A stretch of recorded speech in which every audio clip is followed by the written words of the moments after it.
The key turned in the lock from the outside.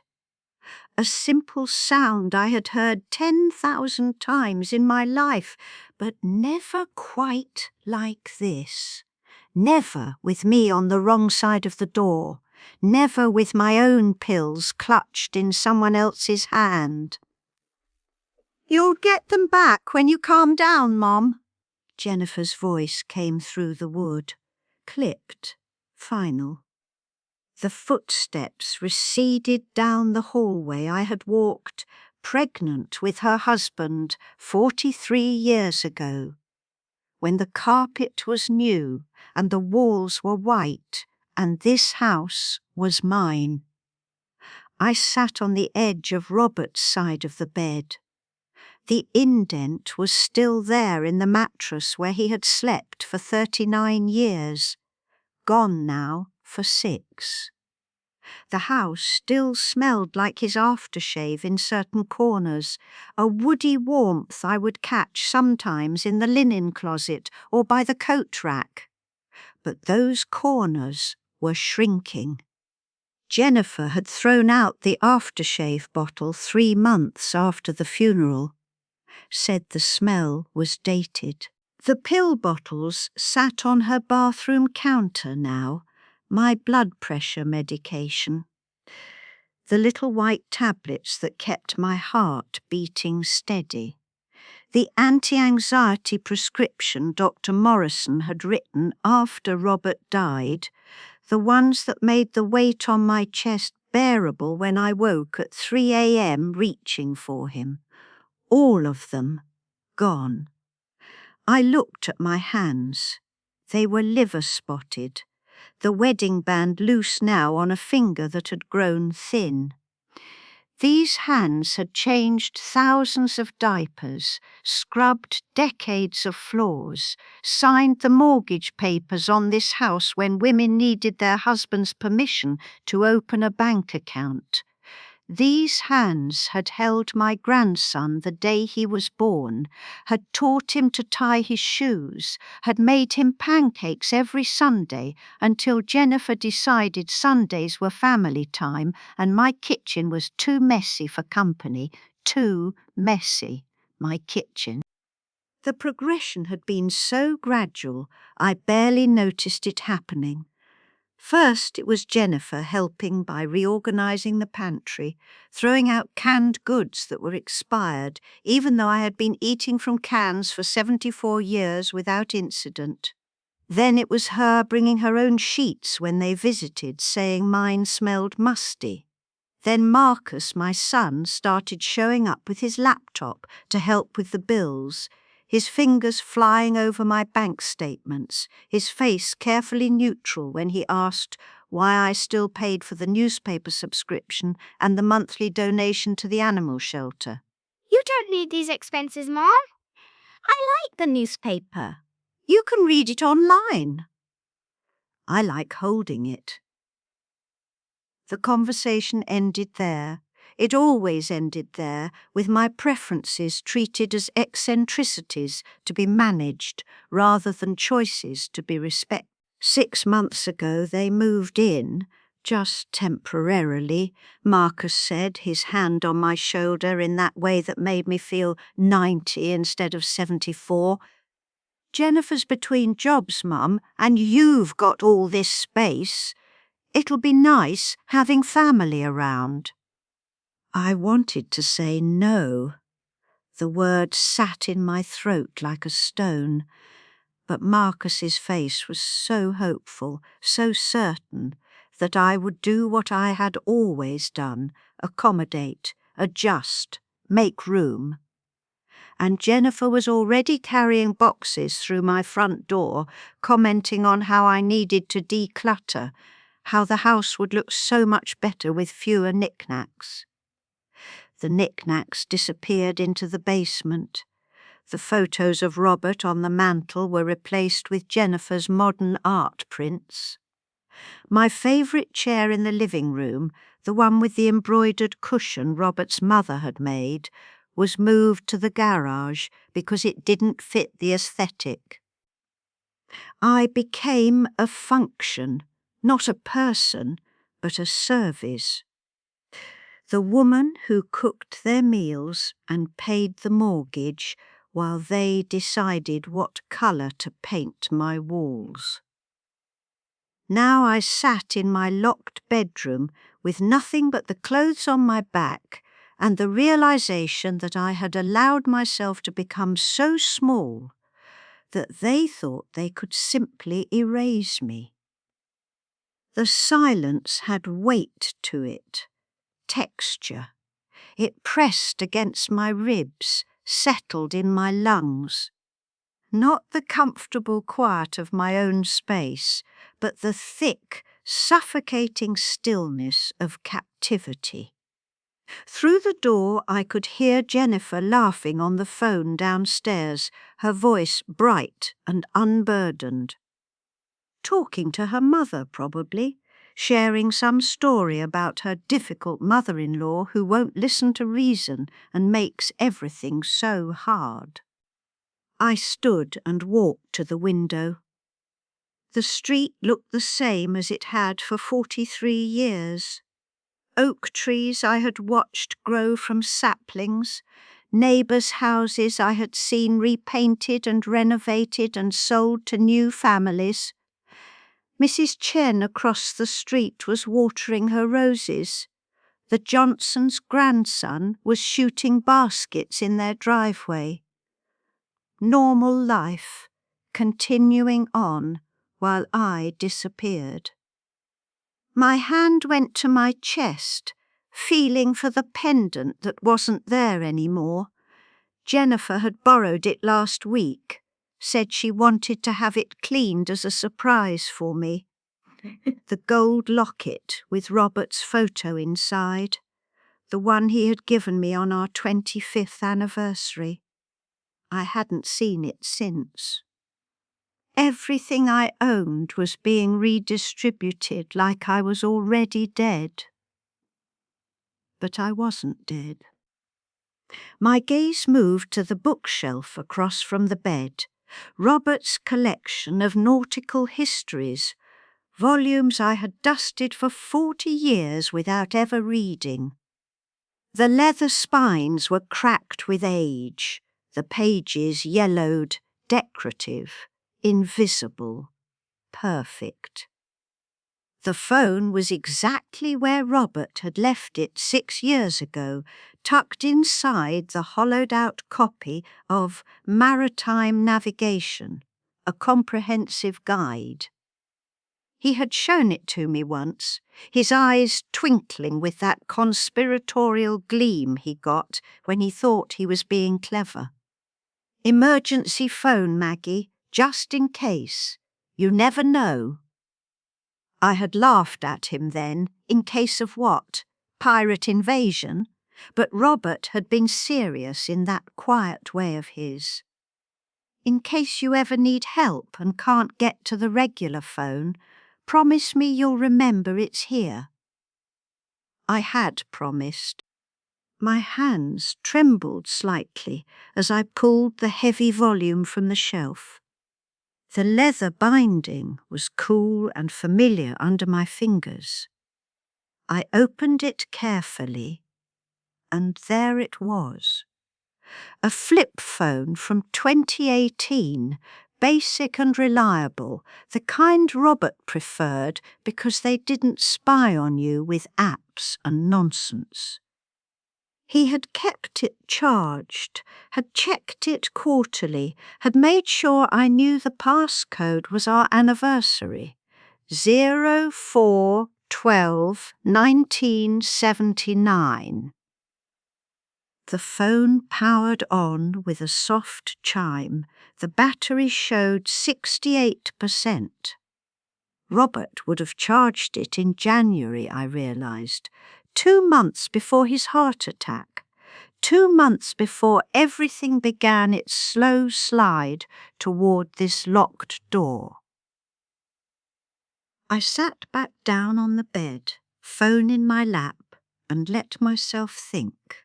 Grace Thornton. We had known each other since our children were in the same kindergarten class. She had gone back to law school at 45, had built a practice that specialised in elder law, had called me every year on my birthday without fail.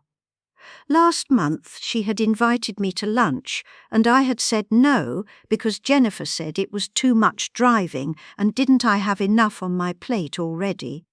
I had let them isolate me, one declined invitation at a time, one cancelled appointment, one it's easier if we just stay in until the walls of this house became my entire world.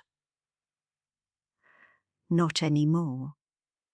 The number was still in the phone's contacts. Robert had put it there.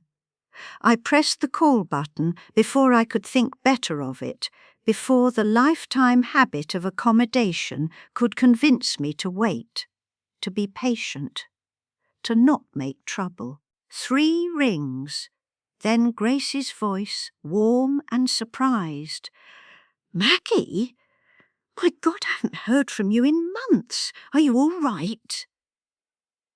For a moment, I couldn't speak. The kindness in her voice after weeks of being spoken to like a child, like an inconvenience, like a problem to be managed. It nearly broke something in me, but I swallowed hard and kept my voice steady, measured, dignified. "Grace, I need a lawyer. My own lawyer, not Marcus's friend who did the estate planning. I need someone who works for me." A pause. Then, carefully, "What's happened?" "I'm locked in my bedroom. They have my medications. They've been taking over my house for 6 months and I just realised I've let them erase me completely." I heard Grace's sharp intake of breath, then the sound of a pen clicking. "All business now. Who locked the door?" "My daughter-in-law, Jennifer. Marcus, my son, he's complicit. They think I'm incompetent. Or they're hoping I'll become incompetent. I'm not sure which." "Can you get out? Do you need me to call the police?" I looked at the locked door. Solid oak, original to the house. Robert had been proud of those doors. "Not yet. I need to think this through. If I call the police now, Marcus will say I'm confused, that I locked myself in, that I'm having an episode. They'll believe him. He's a respected accountant. I'm just a widow who sometimes forgets where she put her reading glasses." "You're not just anything, Maggie."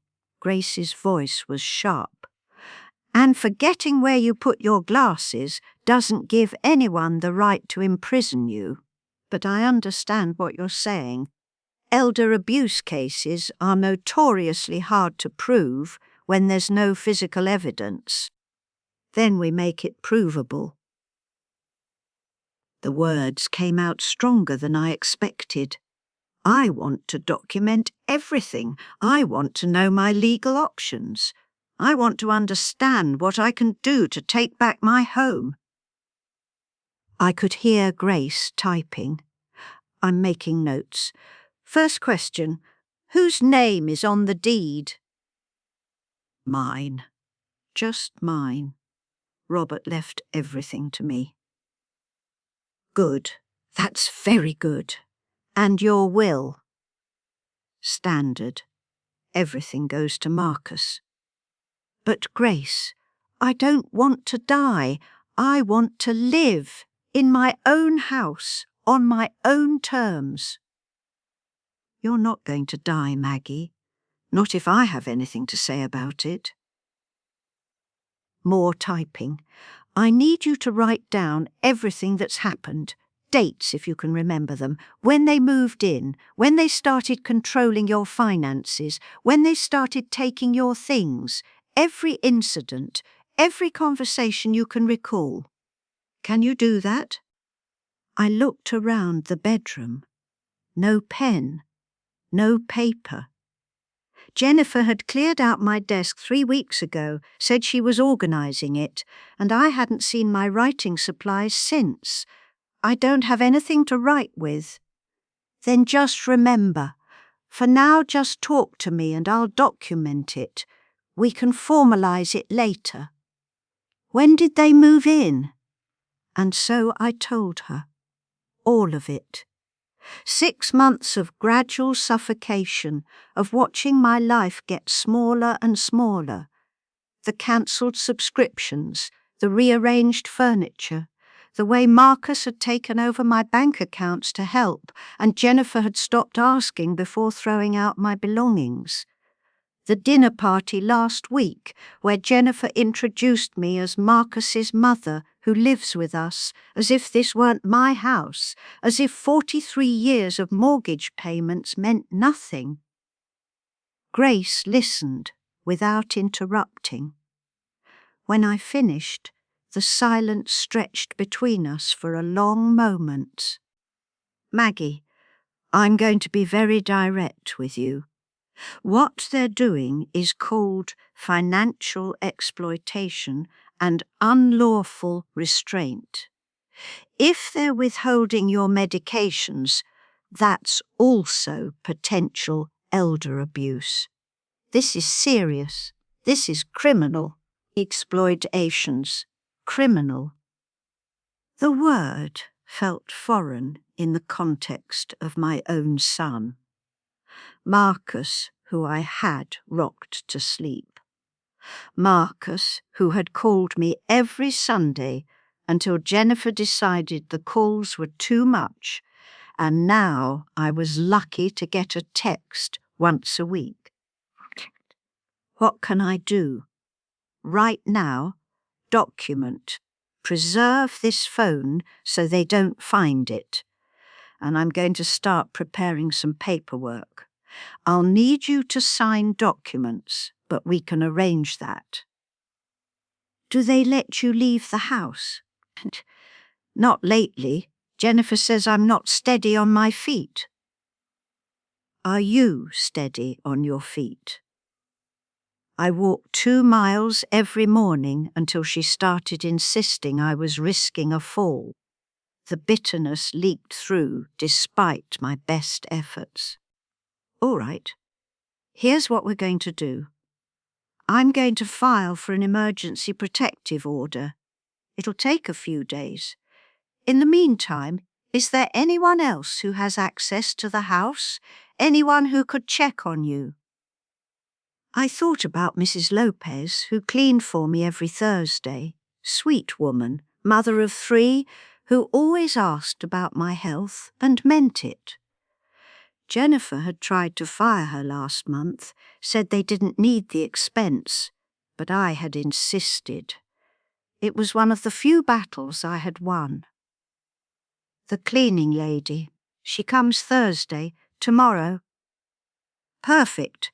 Can you get a message to her? I looked at the door, then at the air vent near the floor. Original to the house, connected to the whole system. Voice carried through those vents like whispers through a confessional. Yes, I can manage that.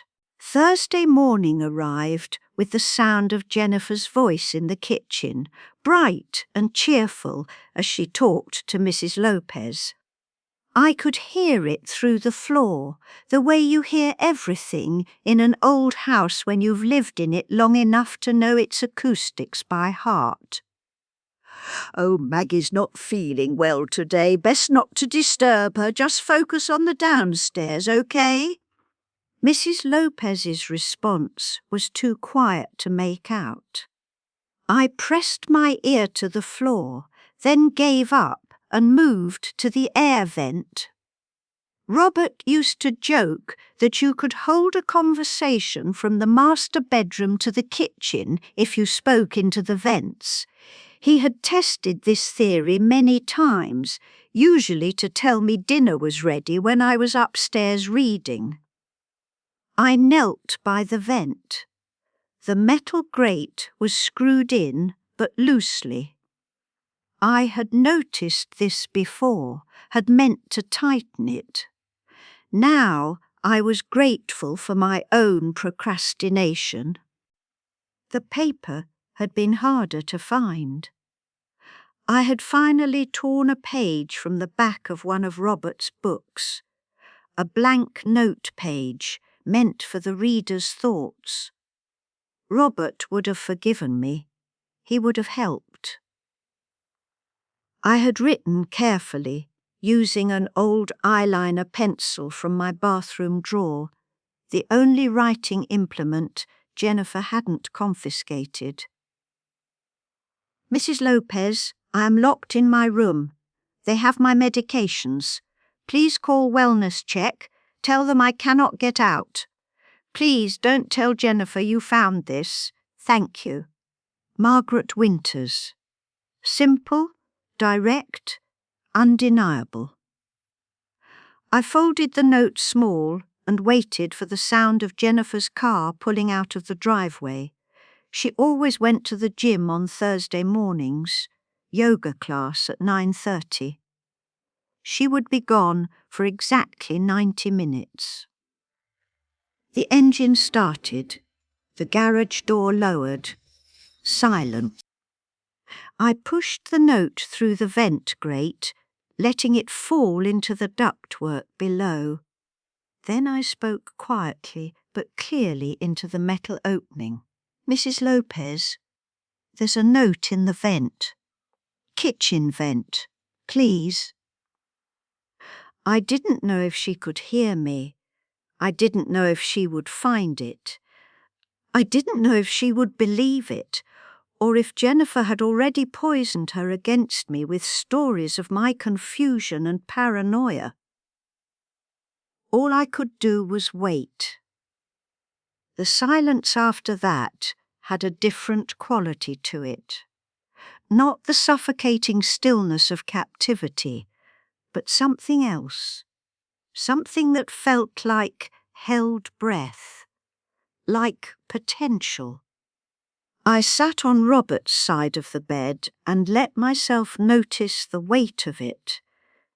The silence that comes when you've done something you can't undo, when you've set events in motion that will change everything. For 43 years I had been quiet, accommodating. The woman who smoothed over conflicts and made everyone comfortable and never asked for too much. The woman who said yes when she meant no because it was easier than the alternative. That woman was dying in this locked room, and maybe that was all right. Maybe she had outlived her usefulness. Maybe it was time for someone else to take her place, someone who remembered what it felt like to own her own life. The vacuum started downstairs. Mrs. Lopez cleaning the living room, her usual routine. 30 minutes passed. 45. I imagined her moving room to room, wondered if she had found the note, wondered if she thought I had lost my mind. Then I heard it. The vacuum stopping. Footsteps in the kitchen, quick and purposeful. The sound of a phone call being made. I couldn't make out the words, but I could hear the tone, urgent, concerned, careful. Mrs. Lopez speaking to someone with authority, giving an address, saying something about an elderly woman and locked doors. Then more silence. Waiting, silence, the kind that stretches minutes into hours. Marcus's car pulled into the driveway at 11:15. He was home early from work. I heard him come through the front door, heard the low murmur of conversation between him and Mrs. Lopez, his voice rising slightly, defensive. My mother is fine. She's just resting. She gets confused sometimes, forgets where she is. The doorbell interrupted him. I stood and moved to my bedroom window. A police cruiser sat in my driveway, not a regular patrol car, but the kind they sent for wellness checks. An officer stood on my front porch, young woman with her hair pulled back, notepad in hand. My heart was racing. This was it, the moment where everything either got better or got catastrophically worse. If Marcus convinced them I was delusional, if he showed them whatever documentation he had prepared to prove my incompetence, this could end with me in a facility somewhere while they liquidated my assets. But if they believed me... The officer's voice carried through my window.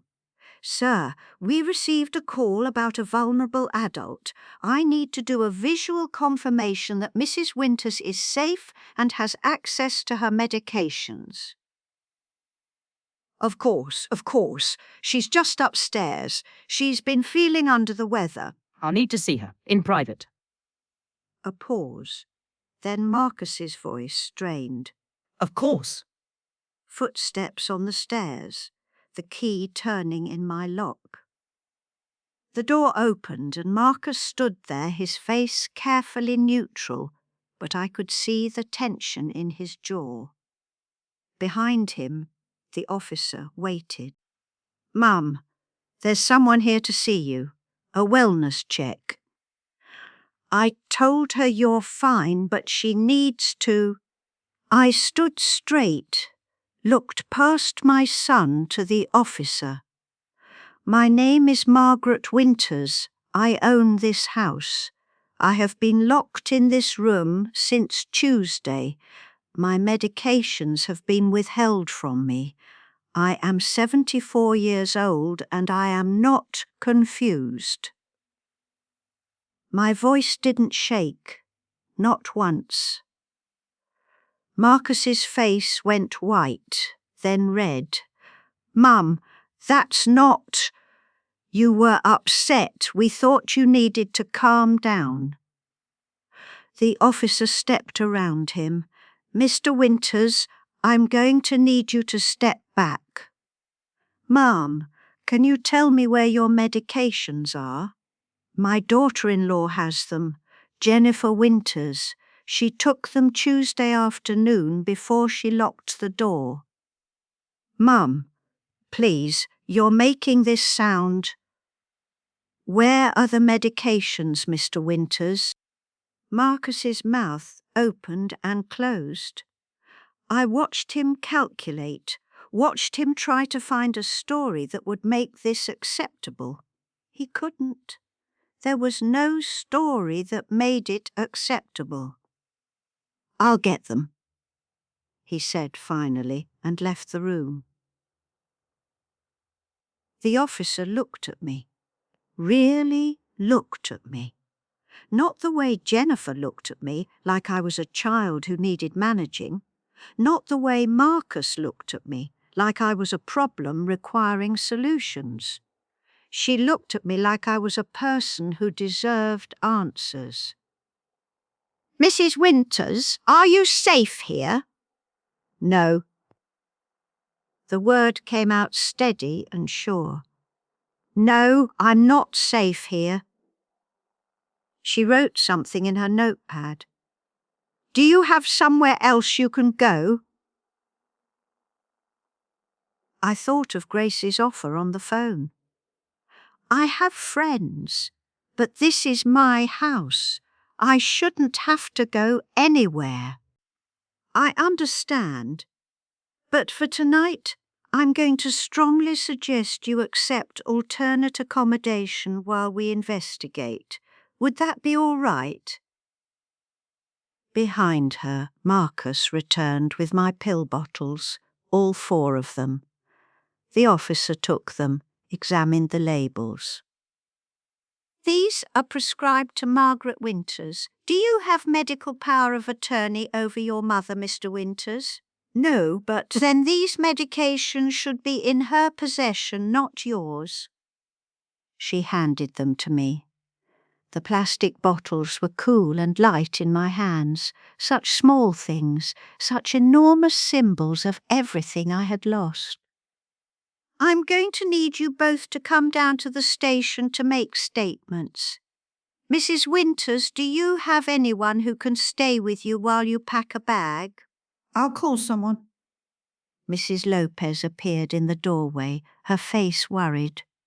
I can help her, officer. I can make sure she's okay. The officer nodded, looked at Marcus. "Downstairs, please, Mr. Winters. Now."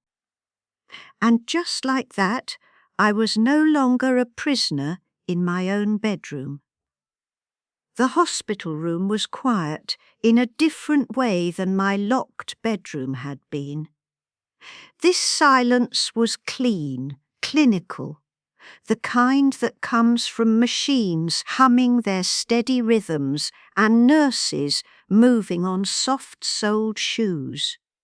Grace had arranged it. A full medical evaluation, she said, to document my condition, to prove I wasn't the confused elderly woman Marcus would claim I was in court. Dr. Morrison came by on Friday afternoon. Same doctor I had been seeing for 30 years, who had delivered Marcus and held my hand when Robert died. He looked tired as he flipped through my chart. "Your blood pressure was dangerously elevated when you came in, Maggie. How long were you without your medication?" 3 days. He shook his head, angry but not at me. 3 days? Jesus, you could have stroked out. I know. And you seem remarkably calm about it. I looked at my hands, folded on the white hospital blanket. "I think I've been in shock for 6 months, Walter. This is the first time I've felt clear-headed since Robert died." He sat down in the chair beside my bed. Grace filled me in on what's happening. I'm going to testify if needed. This is unconscionable. Marcus is your patient too. Marcus is an adult who made terrible choices. You're my patient who was abused. There's a difference. The word felt stark, clinical, true. Will they let me go home, to that house, with them still there? He shook his head. Not if I have any say in it. But Grace tells me she's working on that angle. She was. I had spoken to her that morning. The emergency protective order had been filed. Marcus and Jennifer had 72 hours to vacate the premises or face criminal charges. The court date was set for next week. "What if I lose?" I had asked her. "You won't lose," Grace had said, firm and certain. "The evidence is overwhelming." "But Maggie, even if you win in court, are you prepared for what comes after? Marcus is your son. This will destroy your relationship with him." He destroyed it when he locked the door.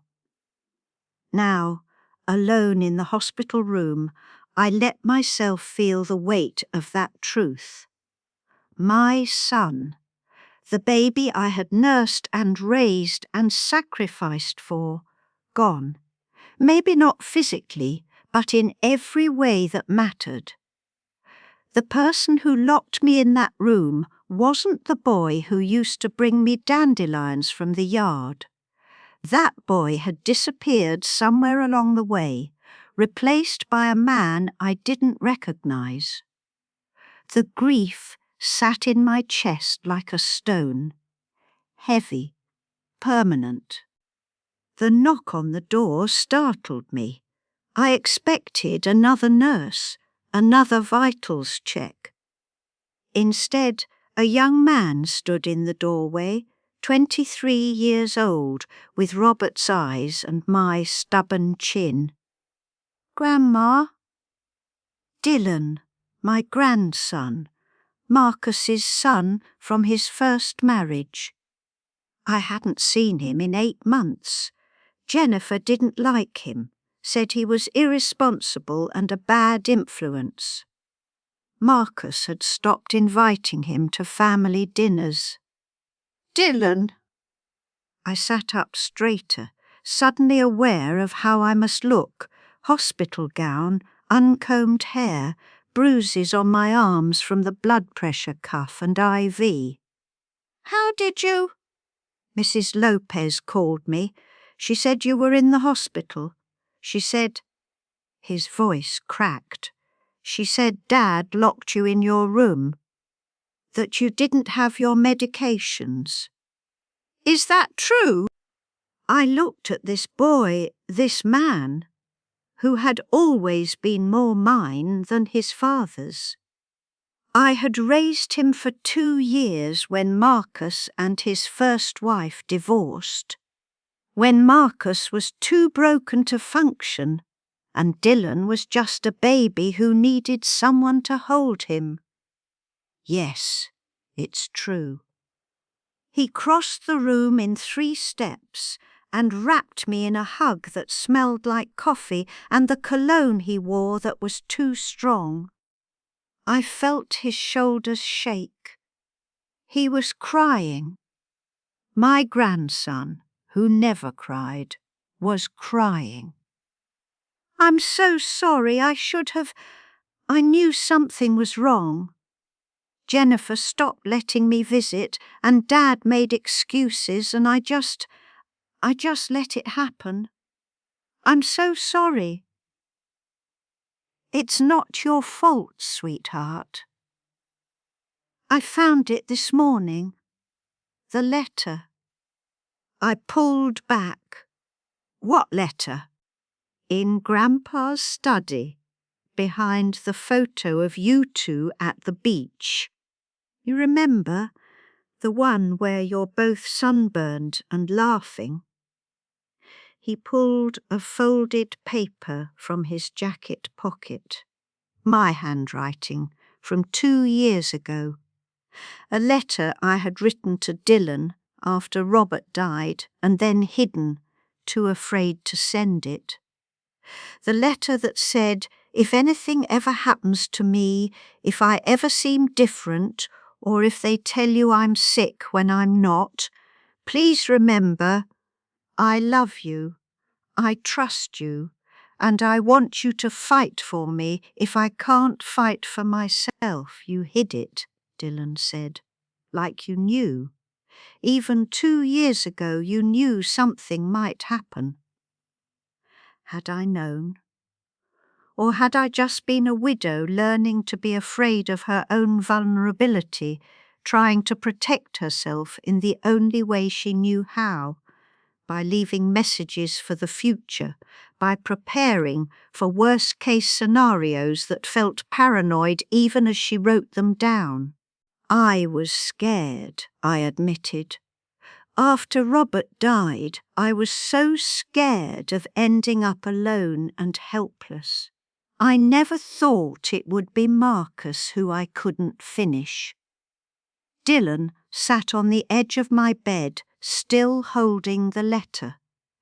Mrs. Lopez told me about the court case, about the protective order. I want to help. I want to testify.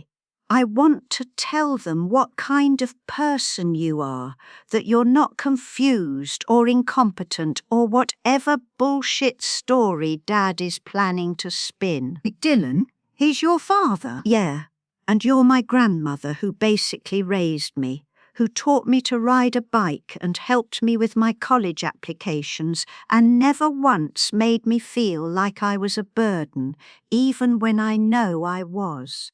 He wiped his eyes roughly. What he did to you, that's not the man I thought he was. That's not the man you raised. People change.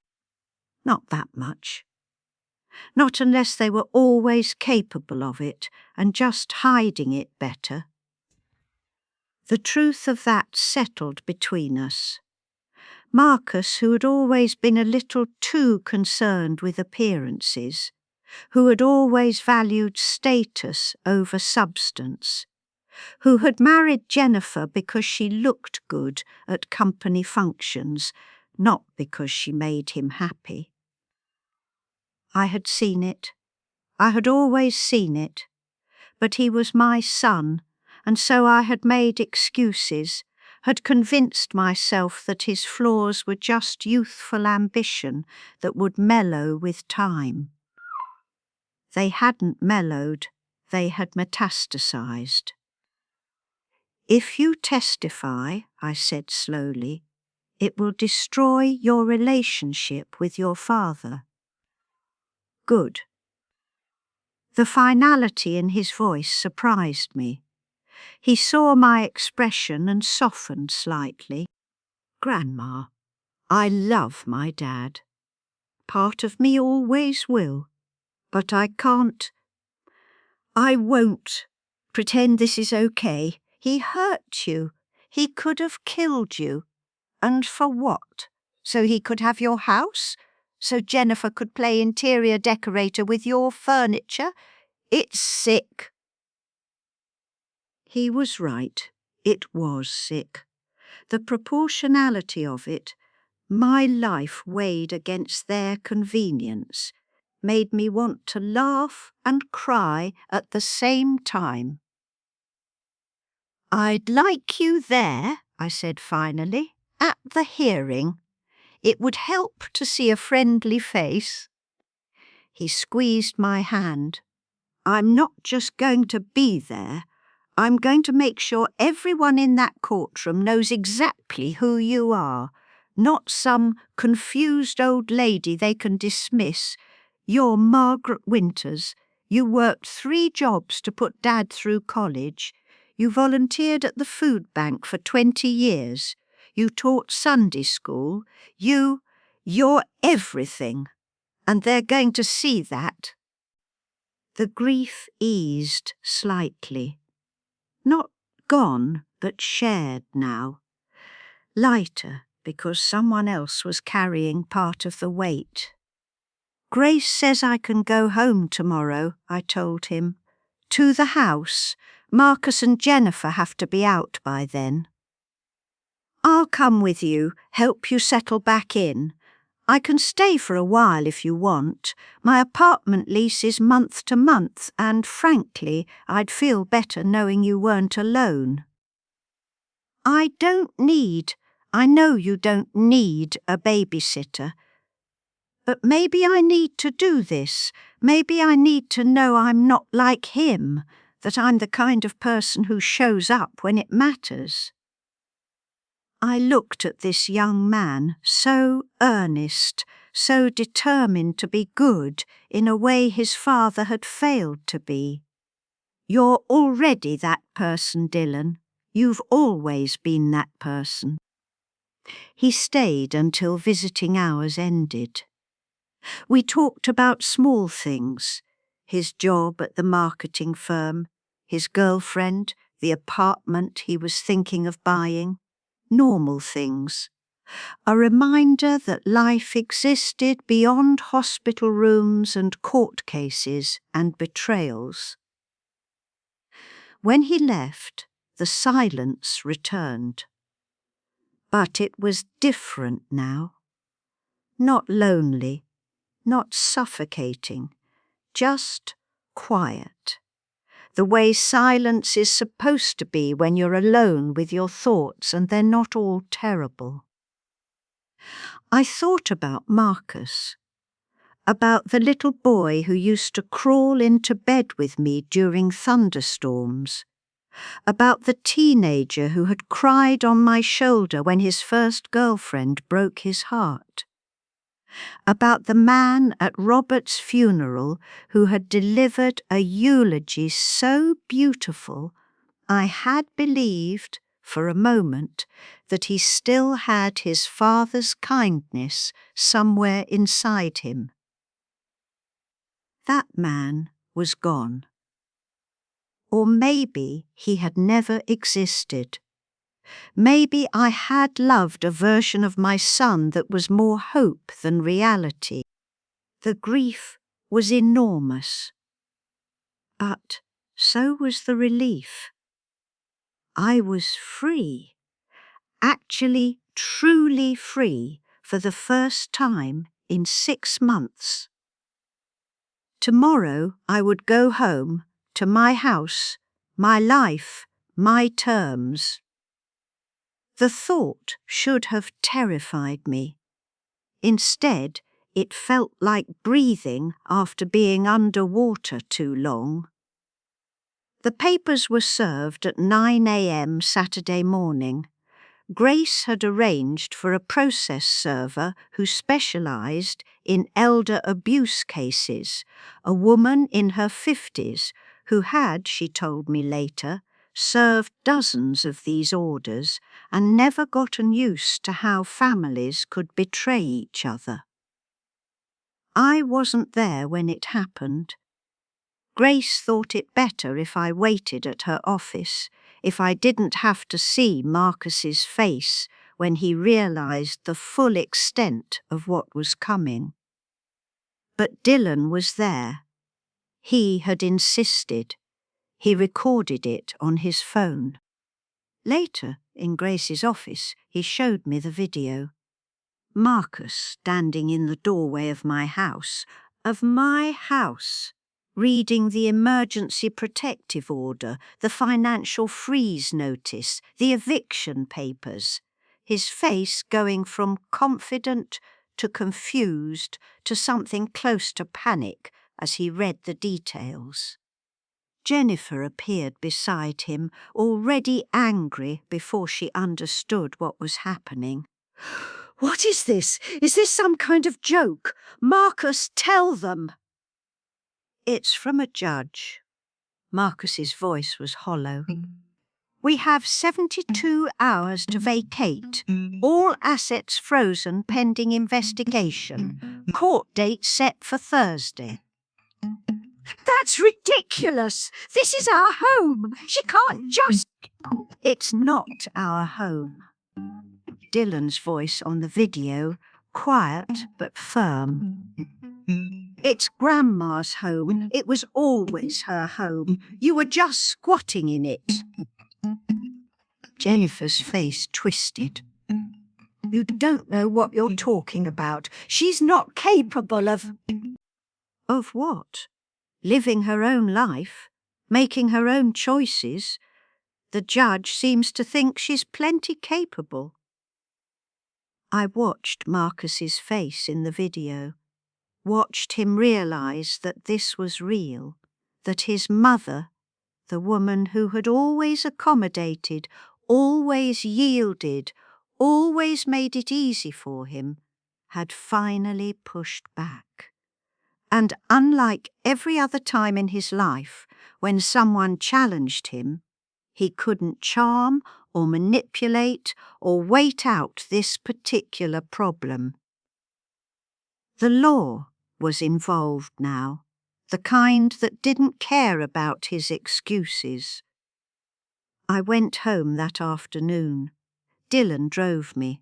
Grace came too, along with a police officer who was there to ensure the peaceful transfer of the property, which was legal speak for make sure they don't try anything stupid. The house looked different.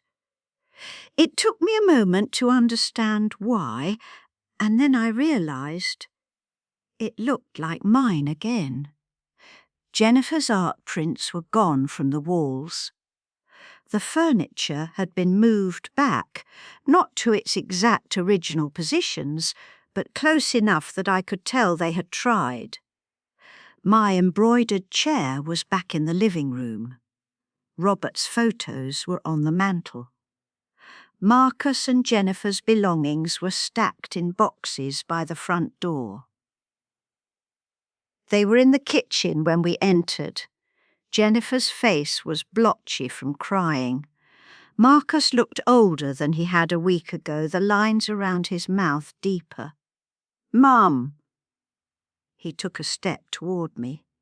The officer shifted slightly, a subtle blocking movement. Marcus stopped. "Mum, please. Can we talk about this? Can we just—" "No. One word. Simple. Final. But I'm your son. I made a mistake, I see that now, but surely we can—" "You locked me in a room. You took my medication. You tried to erase me from my own life." My voice was steady, measured. "That wasn't a mistake, Marcus. That was a choice. Many choices. For 6 months, we were trying to help. You weren't taking care of yourself. The house was too much for you. That wasn't your decision to make." Jennifer made a sound, half sob, half laugh. "Of course it was our decision. Someone had to be the adult. Someone had to—" "I am the adult." I turned to look at her directly for the first time. "I am 74 years old. I have been an adult longer than you've been alive. And I did not ask for your help. I did not give you permission to rearrange my life. You took it because you could. Because you thought I was too old, too weak, too confused to fight back. You are confused. This whole thing proves it. Taking us to court, listening to that lawyer who's just after your money." Grace Thornton has been my friend for 40 years. She's not after anything except justice. The officer cleared her throat. "Folks, the order is clear. You need to have all your belongings out by 9 p.m. tonight. I suggest you use the time wisely." Marcus looked at me one more time. I saw him calculating, saw him searching for the angle that would fix this, the words that would make me relent. He had always been able to do this, find the lever that would move me, the guilt button that would make me yield. "What about Christmas?" he asked finally. "What about Thanksgiving? You're going to spend holidays alone now? You're going to throw away your whole family because—" Who threw me away first? The words hung in the air between us. Truth, plain and undeniable. Marcus's face crumpled. For a moment he looked like a child again, the little boy who needed his mother to make everything okay. But I wasn't that mother anymore. That woman had died in the locked room.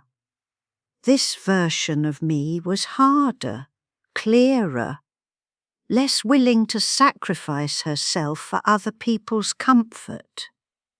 "I'm sorry," he whispered. "So am I."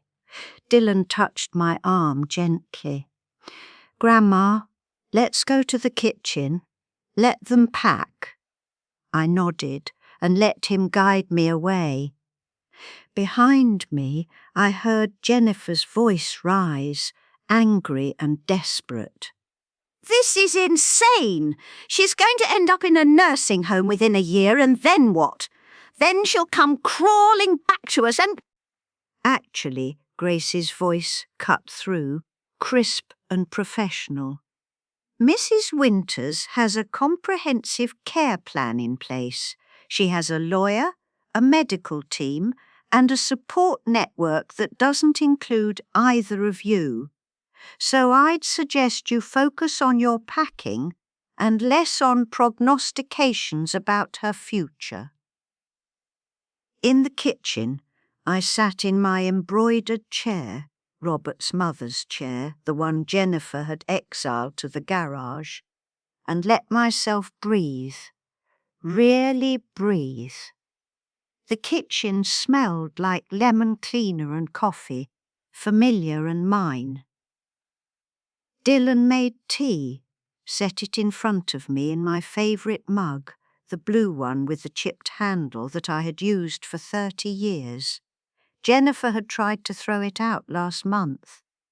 "Damaged dishes look tacky," she had said. But Dylan had remembered.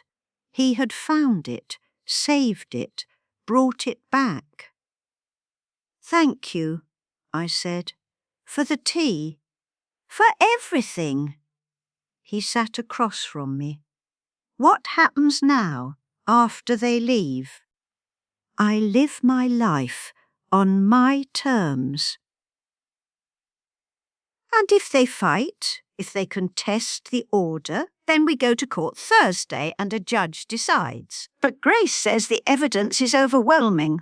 The police report, the doctor's statement, Mrs. Lopez's testimony about the note, your testimony about what they were like before all this started. I'll tell them everything," Dylan promised.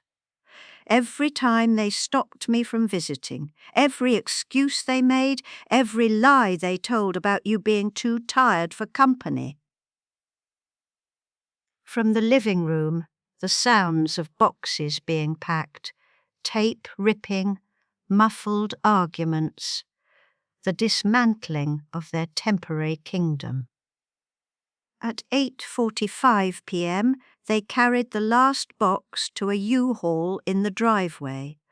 I watched from the window as Marcus loaded it in, his movements mechanical. Jennifer sat in the passenger seat of their car, face turned away. The officer checked the house, confirmed they had taken only their belongings. "You'll want to change the locks," she said, "just to be safe." "Already arranged," Dylan told her. "Locksmith coming tomorrow morning." She nodded approvingly and left. And then it was just me and Dylan in my house. Our house now, at least temporarily. The silence settled around us, not weighted or suffocating or lonely, just present. The normal quiet of a house at night when the day is done. "Grandma?" Dylan's voice was soft. "Yes? Are you okay?"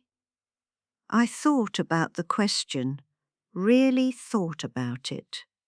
Was I okay? My son was gone, possibly forever. My family was fractured, maybe irreparably. I would spend holidays alone now, or with Dylan if he could spare the time. My life would be smaller in some ways, quieter. But it would be mine. "Yes," I said. "I think I am." The courtroom was smaller than I expected. Fluorescent lights humming overhead, institutional beige walls. The judge looking tired as she reviewed the file before her. Grace sat beside me, Dylan on my other side. Across the aisle, Marcus and his lawyer. Jennifer wasn't there.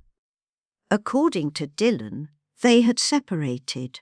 She had moved back to her mother's house in Connecticut. The hearing lasted 43 minutes. Dr. Morrison testified about my medical competence. Mrs. Lopez described finding the note, the fear in my handwriting. Dylan explained what it had been like watching his father gradually isolate his grandmother, then lock her away when she stopped being convenient. Marcus's lawyer tried, argued that I had been difficult, that they were concerned about safety, that the situation had escalated beyond anyone's control. Grace shredded each argument methodically, presented the timeline, the bank records showing the gradual takeover of my finances, the testimony from neighbours about how I had been prevented from leaving the house, the police report documenting my 3-day imprisonment without medication. The judge listened without expression. When both sides rested, she took off her glasses and looked at me directly. "Mrs. Winters, do you feel safe returning to your home?" "I'm already there, Your Honour. I've been there for 4 days." "And do you feel you need any assistance managing your affairs?" "I have a lawyer I trust, a doctor I've seen for 30 years, a grandson who checks on me daily, and a very efficient cleaning lady." A small smile. "I believe that's more assistance than most people have." The judge nodded slowly. "The court finds no evidence of mental incapacity. I'm ruling in favour of Mrs. Winters on all counts. The protective order will remain in effect. Mr. Winters is prohibited from contact unless Mrs. Winters initiates it and is permanently enjoined from accessing her financial accounts or property. This court is adjourned." The gavel came down. Marcus didn't look at me as he left. I watched him go and felt the finality of it settle into my bones. My son, gone. The grief was still there, would always be there.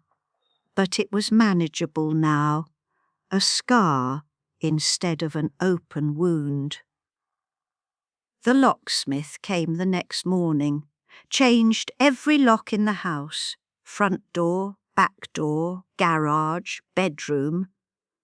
I watched him work, listened to the satisfying click of new tumblers falling into place. "You want to keep the old keys?" he asked when he finished. "No, throw them away." New keys on my key ring, small and silver and mine. Dylan stayed for 2 weeks, then moved back to his apartment with a promise to visit every Sunday. We've kept that promise.